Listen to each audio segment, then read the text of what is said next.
Millionaire CEO panics without translator. Then a janitor dad steps in and stuns everyone. The elevator hummed softly as it climbed the numbers, glowing one by one above the brushed steel doors. Inside, Catherine Monroe checked her reflection for the third time in the mirrored walls, smoothing down the lapel of her navy blazer. Her breath caught in her throat. She wasn't just heading to another meeting. This was the meeting. One wrong move, and everything she'd built over 15 years could crumble in a single humiliating hour. This story begins in the heart of downtown Chicago, on the 49th floor of a sleek glass-wrapped high-rise. But make no mistake, what's about to happen is no ordinary boardroom drama. This is a story about hidden strength-lost dreams and one impossible decision that changes everything. So, stay with us, because the most incredible people are often hiding in plain sight, until the moment they choose not to. It was 8:15 a.m. sharp. Catherine stepped into the towering lobby of Monroe Global Solutions, her heels clicking sharply against the Italian marble. The receptionist gave a tight smile. The security guards nodded, but Catherine barely noticed. Her mind was locked onto one thing, the impending negotiation with Takeda, Industries' $1 billion Japanese conglomerate. If this went well, her tech firm would finally break into Asia's competitive market. If not, shareholders would lose confidence and the vultures circling her stock prices would dive. Ms. Monroe, her assistant Emily, called, rushing up beside her iPad in hand. The Takeda team arrived 20 minutes early. They're in conference room Alpha. Catherine's heart lurched. Did the interpreter confirm? Emily hesitated. That's the problem. Kevin, the guy from the language services agency. His car was hit on Lakeshore this morning. He's in surgery. No backups available. Not today. For a moment, the buzzing lobby fell away. The ambient noise of footsteps and elevator chimes faded, and all Catherine could hear was the sudden roar of panic in her chest. Her voice dropped to a whisper. We've been prepping for this for over a year. Mr. Takeda barely speaks English. How can we possibly conduct this negotiation without a translator? I called every service in the city. It's Memorial Day weekend and everyone's booked solid. Emily said, biting her lip. We've got 10 minutes until they expect us. Catherine looked down at the folder in her hands. Inside were projections, contracts, and strategies worth over $75 million in new revenue, enough to double the company's footprint overseas. She had worked herself to the edge for this moment.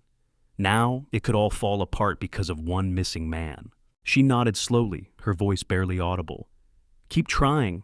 Offer them double, triple, just find someone. Emily ran off and Catherine stood frozen in the middle of her own empire. Her vision blurred for a moment, not from tears, but from the sheer weight pressing on her. Decades of sleepless nights, broken relationships, and dreams she'd built alone. From the far end of the lobby, a maintenance cart squeaked past. She didn't notice. She never noticed.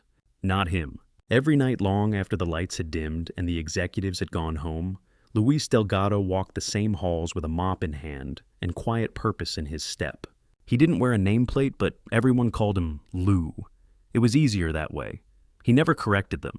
He was just the janitor, the guy with the warm smile and the soft hum of Spanish songs on his lips pushing his cart from office to office. But Luis Delgado was anything but ordinary. 12 years ago, in a quiet university town outside of Santa Fe, he had been Professor Luis Delgado, a linguist and published academic. Fluent in Spanish, English, Japanese, and French, he had lectured on cultural communication and literary translation. His work had taken him to Tokyo, Barcelona, and Sao Paulo. He once dined with ambassadors. Then his wife got sick, and everything fell apart. Without proper paperwork, his tenure was revoked. His research grants evaporated. He sold his car, then their house. And when she passed, he packed up everything he had and moved with his 4-year-old daughter Isabel to Chicago.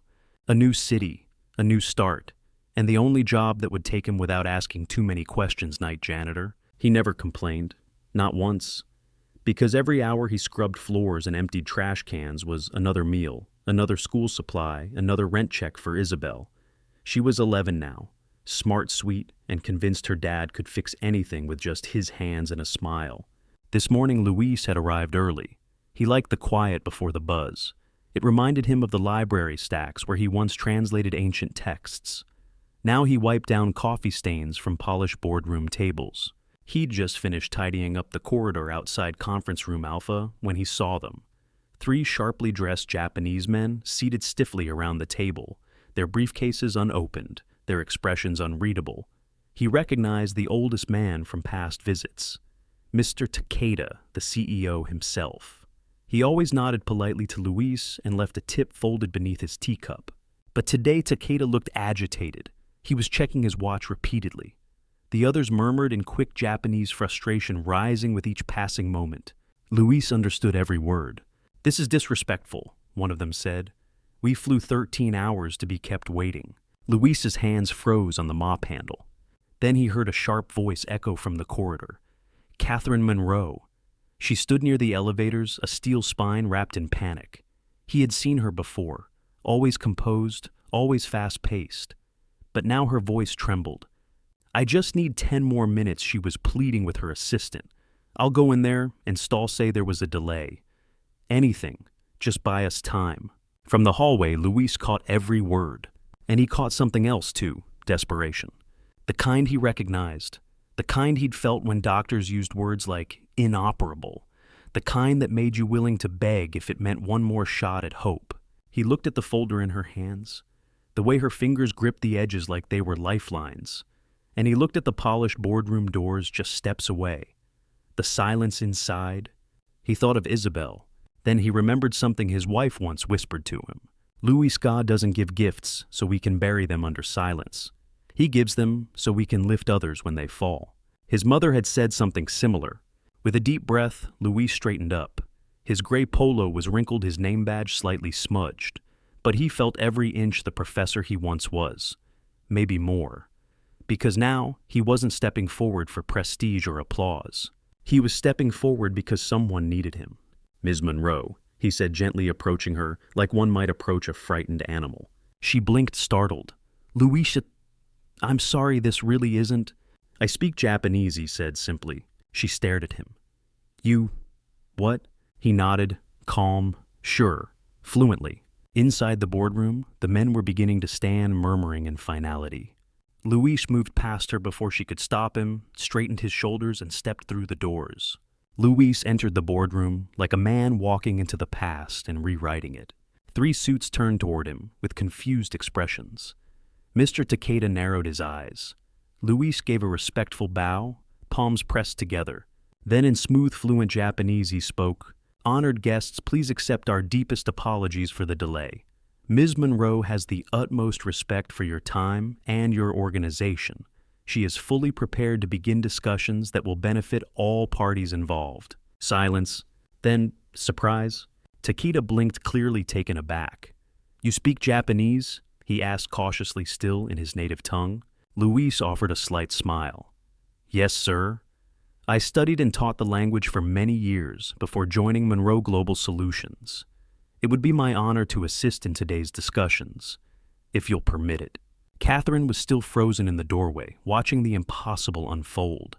Her mouth opened slightly, but she didn't speak. Takeda looked at the others, then back to Luis. Slowly he sat. 30 minutes, Takeda said, gesturing toward the clock.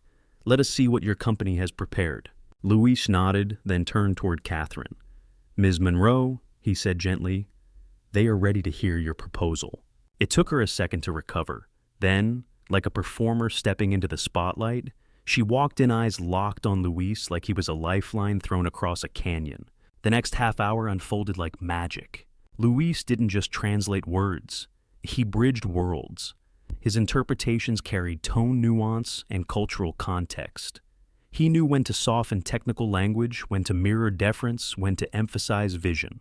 When Takeda's associate questioned the timeline, Luis adjusted his tone to reflect confidence without arrogance.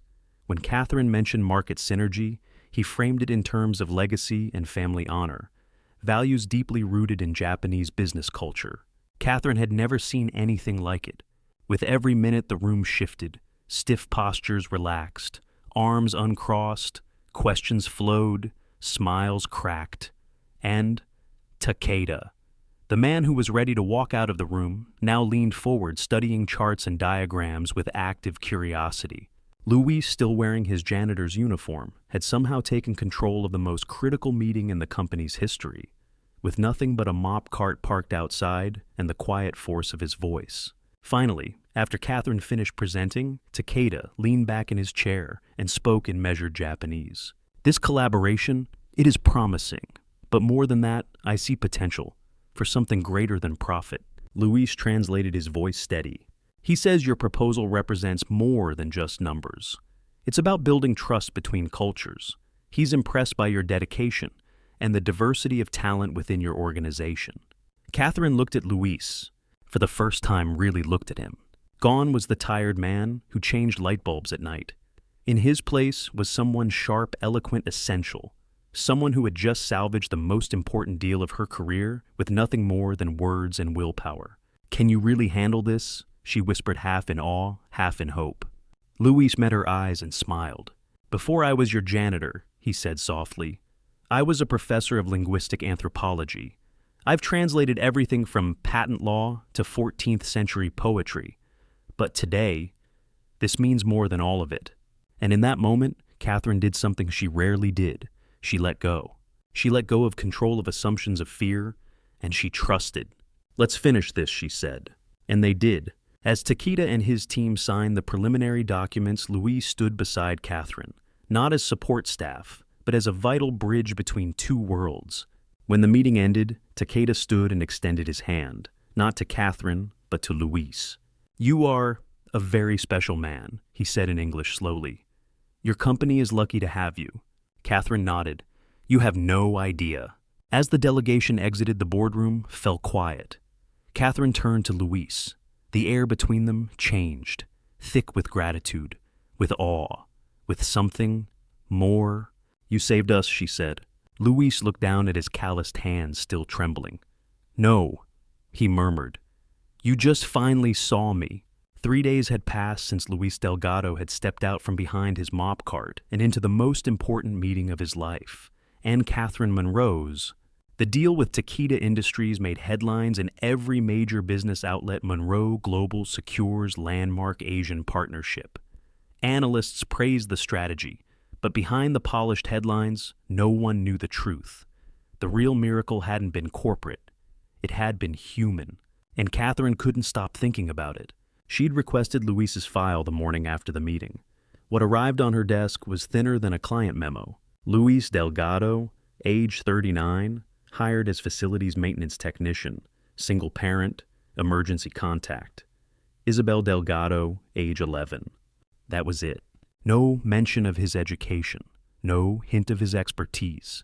Nothing to explain how this quiet man could walk into a room full of international power players and command it with grace, precision, and cultural fluency. By noon, she called Emily. "I want to speak with Luis, privately, today." When Luis arrived at her office that evening, he wore the same uniform he always did, faded navy polo, black cargo pants. The faint scent of citrus cleaner still clung to him. But when he stepped into Catherine's glass-walled corner office, he didn't look like a janitor. He looked like the man who had saved her company. "Please sit," she said. Luis perched cautiously on the edge of the leather chair, visibly out of place but unshaken. "I read your file," she began, "but I have a feeling it doesn't even scratch the surface." He gave a quiet smile. "Most people don't ask for more." "Well," she said, folding her hands, "I'm not most people." Luis glanced out at the glittering skyline, then back at her. His eyes were steady open. "Before I came here, I was a professor. University of Santa Fe. I taught comparative linguistics, specializing in Japanese and Latin American cultural intersections. Published papers, lectured overseas. It was a good life, until my wife got sick. Cancer. We had no insurance. I sold everything to try to save her. When I lost her, I didn't just lose my wife. I lost my country, my position, my name." Catherine felt a lump rise in her throat. And then she asked, "I had Isabel, 4 years old. She needed stability. I couldn't risk gaps in income. A janitor job came with steady hours and just enough to keep her safe. That's all I cared about." His words hung in the air, noble in their simplicity. I can't believe no one saw your potential, Catherine said softly. They saw what they were looking for, he replied. Silence stretched between them, thick with everything unsaid. Finally, she stood and walked around the desk. Luis, I don't want to waste another moment of your potential. You saved a $75 million deal. You understood our partners better than any consultant I've ever hired. And more than that, you taught me something I'd forgotten. What's that? She looked him straight in the eyes. That the best leaders don't just see results, they see people. A beat. Then she smiled. I'd like to offer you a position Director of Global Cultural Strategy. Full benefits, competitive salary, executive tier. You'll help guide every international negotiation we have from now on. Luis blinked. I'm not sure what to say. Say yes, she whispered. Say you'll let me give you the recognition you've earned. His eyes shone, not with ego, but with something more powerful, relief, as if a decade of silence had finally been lifted. And Isabel, he asked softly. Private school tuition, health insurance, college savings plan. Catherine nodded. Done. He laughed, genuinely fully, for the first time in years. I think she'll like that. As he stood to leave, Catherine extended her hand. But instead of shaking it, Luis looked at her, paused, and said, Thank you for seeing me. And with that, he walked out, not as a janitor, but as a man reborn. The weeks that followed were unlike anything Luis had ever known. His name was on the company website now. Luis Delgado, Director of Global Cultural Strategy. His photo taken in front of the skyline he used to mop beneath now hung beside Ivy League graduates and Fortune 500 veterans. He had a badge that opened the executive lounge, a parking space with his name on it, an office with a view. But none of that changed him. Every morning, Luis still walked Isabel to school before sunrise, and every night he still packed her lunch and checked her homework. Only now, instead of calculating which bills to delay, he could finally afford to breathe. Catherine watched his rise with a quiet kind of awe. In meetings, he offered insights the board had never considered, cultural details that shifted entire negotiation strategies. Within weeks, Monroe Global's Japanese, Brazilian, and German partners had all sent formal notes of praise for the man who seemed to understand not just their language, but their values. But it wasn't just business where things were changing. Something else was growing, unspoken and delicate, between Luis and Catherine. It started small, a shared glance after a tough board meeting, a lingering smile over coffee, late-night strategy sessions that stretched into laughter and stories. He told her about his hometown in New Mexico. She told him about the piano lessons she abandoned at 12 to pursue business competitions. One night, while preparing slides for a European trade conference, Catherine found herself laughing so hard at Luis's impersonation of a French supplier that she spilled her coffee on her own MacBook. He handed her a napkin, smiling. We should really find you a sippy cup. She raised an eyebrow.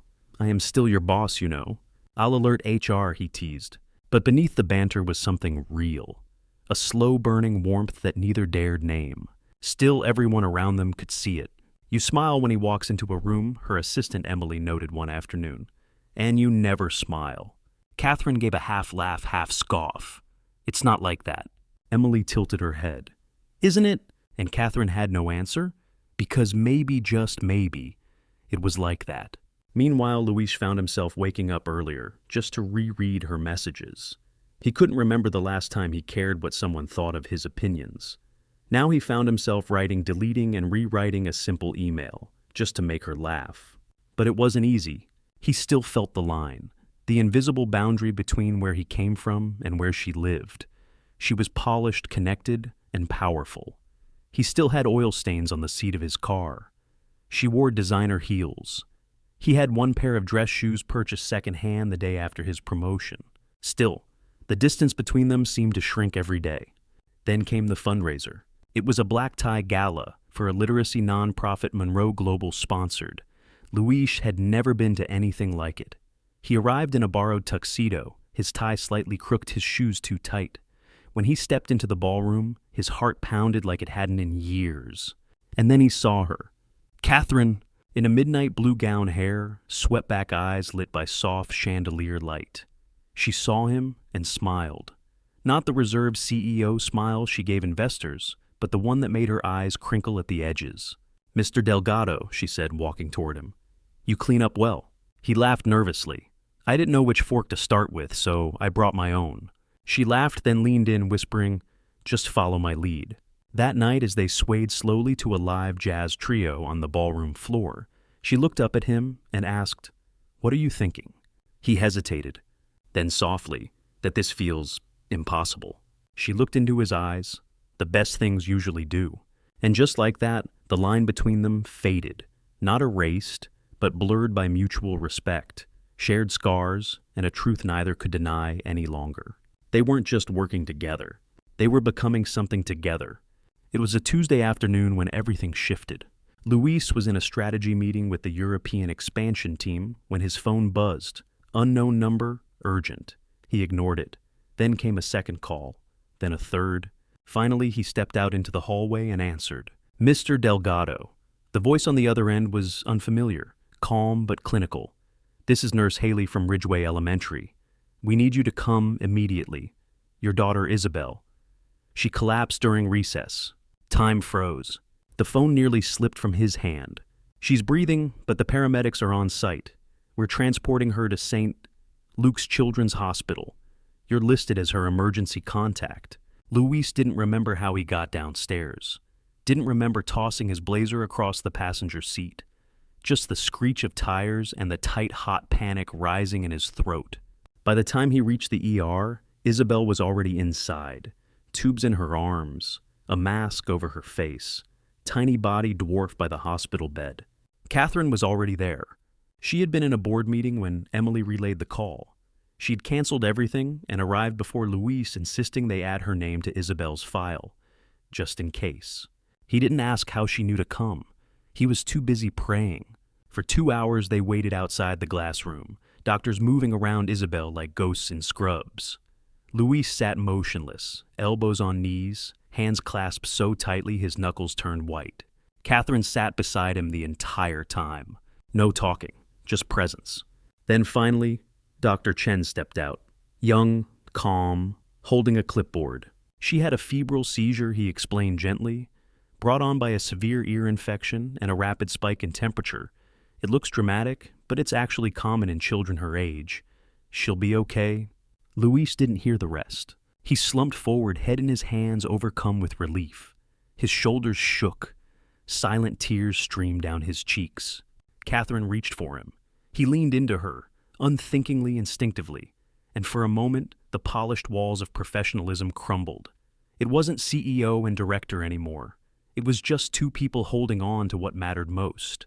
"She's asking for you," Dr. Chen added. "Actually, for both of you."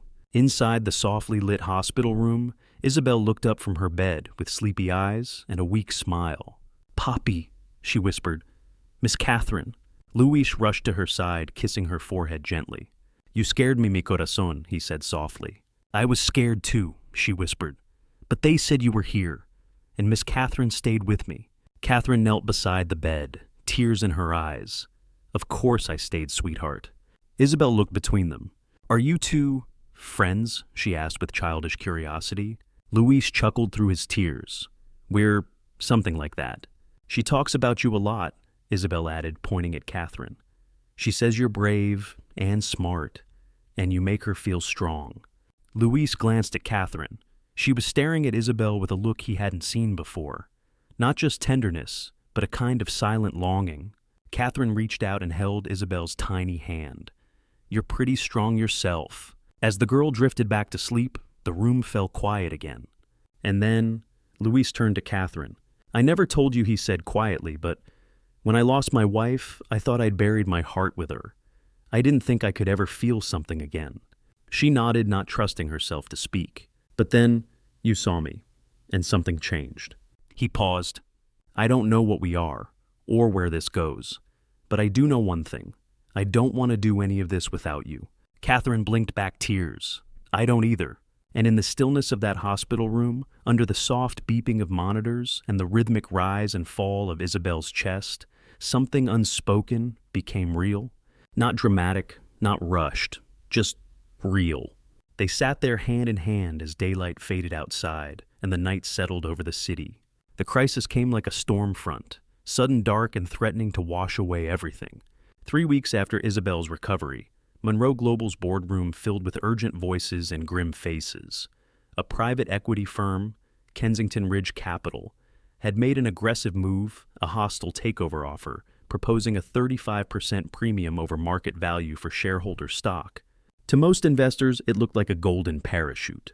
To Catherine Monroe, it felt like someone trying to steal her life's work. This isn't just a buyout, she told the board. It's a dismantling. They'll gut our culture, outsource our people, and sell off our assets in 18 months.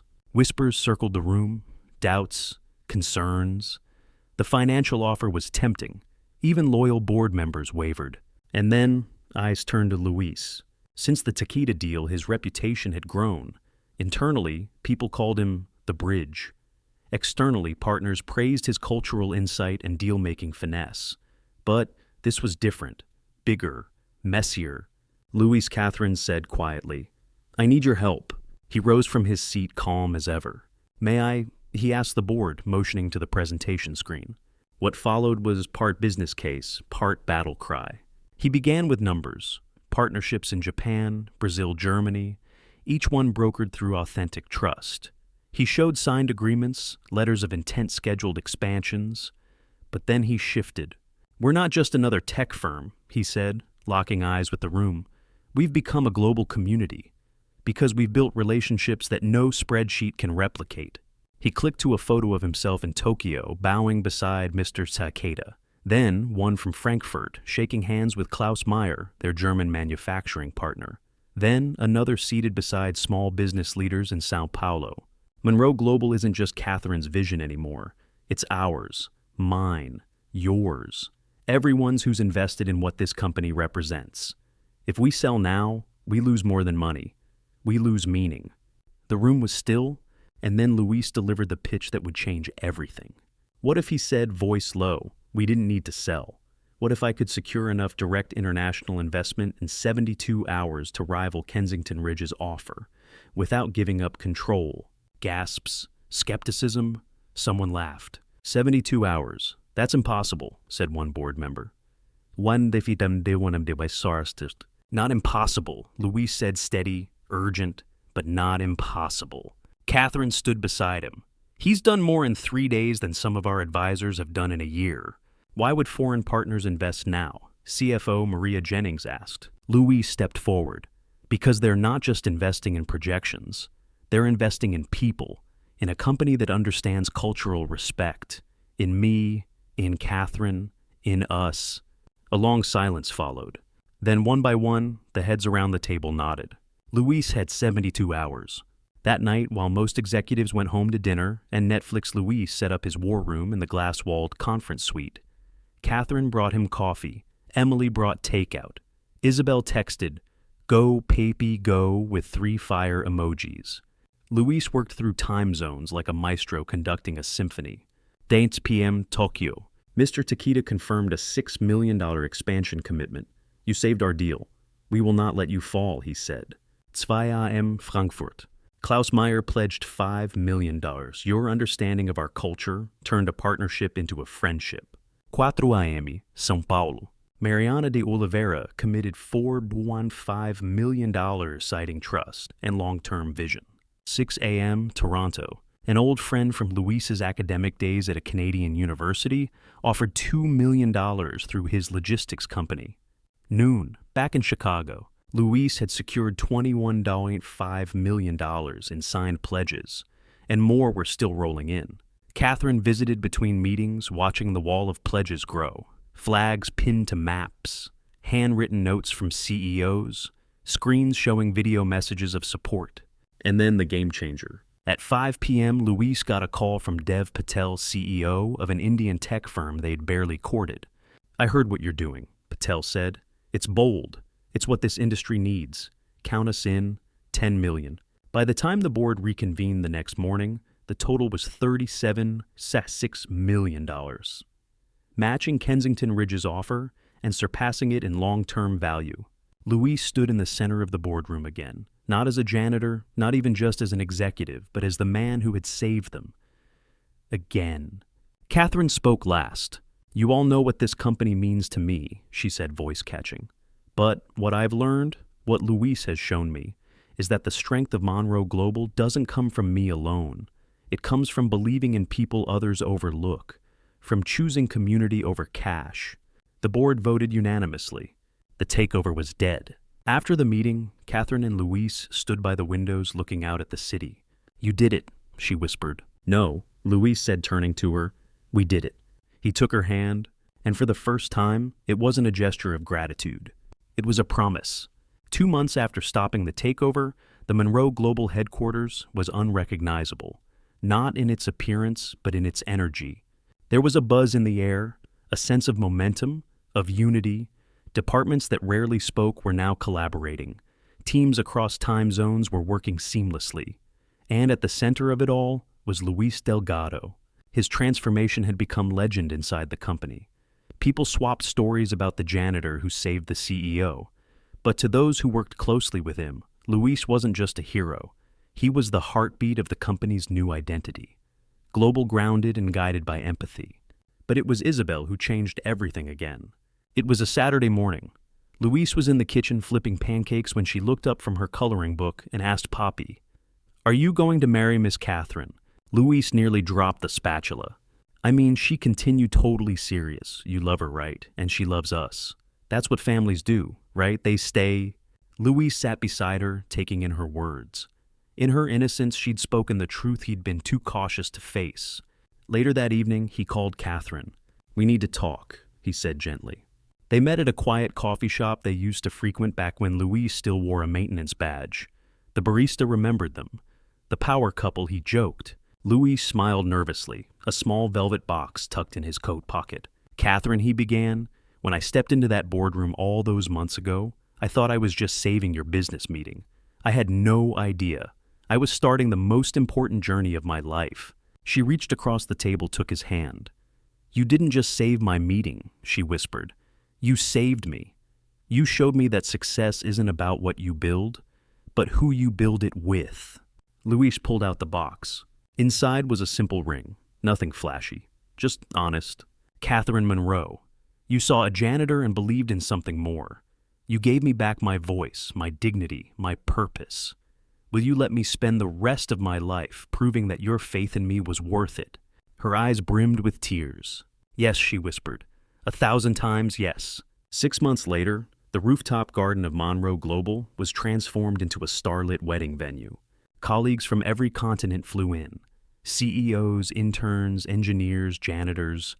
Everyone was family that night. Strings of warm lights danced overhead. Mariachi music played softly in the background, blending with string quartets. Sushi empanadas and cornbread were served side by side. Catherine walked down the aisle in a gown that shimmered like moonlight. Luis waited for her in a tailored navy suit, his daughter Isabel at his side, flower girl and emotional anchor. The vows were spoken in English, Spanish, and Japanese, a tribute to the journey that brought them there. Catherine said, her voice shaking slightly. "You taught me that the greatest leaders are the ones who listen, and the greatest love stories begin when we finally let someone see us." He took her hand. "Catherine, you gave me more than a job. You gave me home, and I vow to protect it, love it, and grow it, with you and Isabel, every single day." As they kissed, cheers erupted from every corner of the rooftop. Mr. Takeda and Klaus Meyer dabbed their eyes. Emily cried openly. Isabel clapped wildly, beaming like her father just won a Nobel Prize. Later, as they danced under the stars, surrounded by people who had once been strangers and were now family, Catherine leaned into Luis's chest. "This," she whispered, "is everything I never knew I needed." Luis smiled, pressing his forehead to hers. And it all started with a mop. In the end, this wasn't a story about business. It wasn't even really about a janitor or a CEO. It was about what happens when someone dares to see past titles, uniforms, and assumptions, and recognizes the extraordinary hiding inside the ordinary. Luis Delgado's journey began in the shadows, working nights unnoticed, uncelebrated. But when one moment demanded courage, he didn't hesitate. He didn't ask permission. He simply stood up, stepped forward, and used his voice. And from that single act of bravery, everything changed. For Catherine Monroe, it was a lesson she never expected. That leadership isn't about having all the answers. It's about having the humility to listen, the wisdom to trust, and the courage to believe in people when it matters most. For viewers like us, their story reminds us that greatness isn't always loud. It isn't always polished. Sometimes it wears work boots. Sometimes it hums softly while cleaning. And sometimes it speaks 5 languages and waits quietly for a second chance. In Luis and Catherine's story, we see the power of empathy, resilience, and love, the kind that builds not just companies, but legacies. Because in the end, the most powerful business move they ever made was believing in each other. And maybe, just maybe, that's the kind of investment we should all be making.